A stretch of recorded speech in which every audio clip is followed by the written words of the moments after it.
Hello friends, Hare Krishna, Jai Shri Ram. First of all, disclaimer that I am not a SEBI registered individual. Any stock discussed in the video is not a buy and sell recommendation.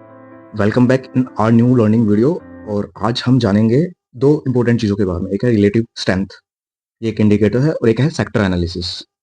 इन दोनों चीज़ों को मैं personally use करता हूँ। ये नीचे आपको दिख रहा होगा, ये एक लाइन है और ये जीरो लाइन है, और ये नीचे नेगेटिव है और ये ऊपर ग्रीन मतलब पॉजिटिव है। ये हमें ये बता रहा है कि ये सेक्टर, ये आईटी सेक्टर का चार्ट है। ये सेक्टर निफ्टी के कंपैरिजन में, जो कि हमारा जनरल मार्केट है, उसके कंपैरिजन में ये अभी स्ट्रॉन्ग चल रहा है।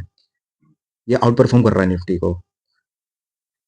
और जो इसका पीरियड मैंने सेट किया है वो 21 डे पीरियड सेट किया है। मतलब पिछले 21 डे के टाइम में ये निफ्टी को आउट परफॉर्म कर रहा है। ये कैलकुलेट कैसे होता है?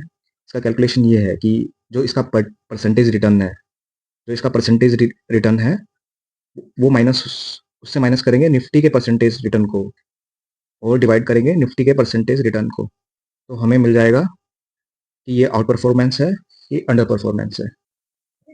अभी जो निफ्टी आईटी इंडेक्स है अराउंड 19 को, ये निफ्टी को आउट परफॉर्म करना इसने स्टार्ट कर दिया था। इसके बाद जो इसने मूव दिया, इट्स अराउंड 18% मूव।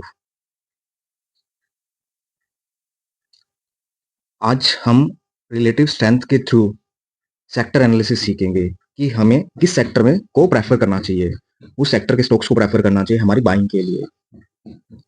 हम ये देखेंगे कि उस सेक्टर की रिलेटिव स्ट्रेंथ निफ्टी से ऊपर है क्या, ग्रीन में है।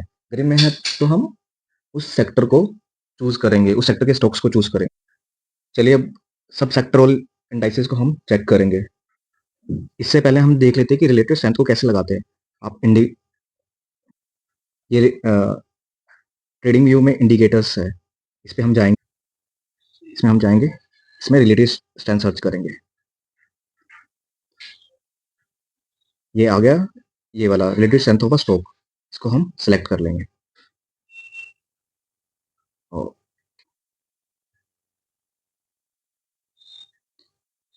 अब यहाँ पे आ गया, इसको हम एडिट करेंगे। इसमें कंपेरेटिव इंडेक्स में निफ्टी पीरियड में हम 21 कर देंगे, इसको ओके कर देंगे।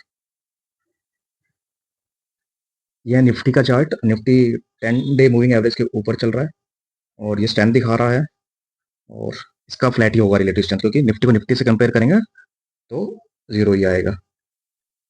निफ्टी फाइनेंस का चार्ट है और ये अभी तो 50 और 10 दोनों मूविंग एवरेज के ऊपर आ गया है, बट 10 डे मूविंग एवरेज 50 के नीचे है। Relative strength is very negative, तो ये हमारा प्रेफर्ड सेक्टर नहीं है।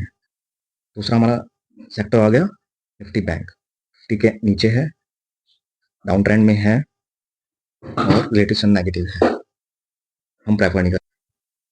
ये मिड कैप सेलेक्ट इंडेक्स है, above both 50 and 10 day moving average out performing Nifty, तो हमारा हम इसको प्रेफर कर सकते हैं। आईटी को ऑलरेडी हमने देख लिया है और very good, showing so much of strength. Small cap 100 index still below Nifty, underperforming Nifty, तो इसको हम छोड़ देंगे, इसके स्टॉक सेलेक्ट नहीं करेंगे इस सेक्टर से। ये है auto sector, started outperforming Nifty, तो we can select stocks from this sector. Nifty pharma outperforming Nifty from so many days, still outperforming, very good sector to be in. Nifty mid cap started outperforming Nifty, very good sector. Nifty metal index, very very weak sector, underperforming Nifty.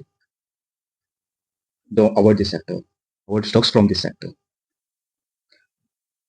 Nifty FMCG outperforming Nifty, very good sector to be in.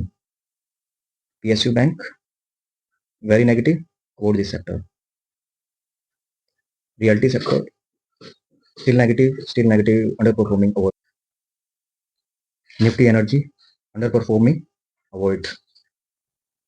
Nifty Media, still underperforming, but it can start outperforming also, so wait in this. This is Junior Nifty or Nifty Next 50. still underperforming Nifty, so avoid or wait. This is Nifty Infra, underperforming, avoid. Nifty Private Bank, underperforming, avoid. Nifty PSC Index, underperforming, avoid. Nifty Oil and Gas, underperforming, avoid or wait. Nifty Healthcare, outperforming.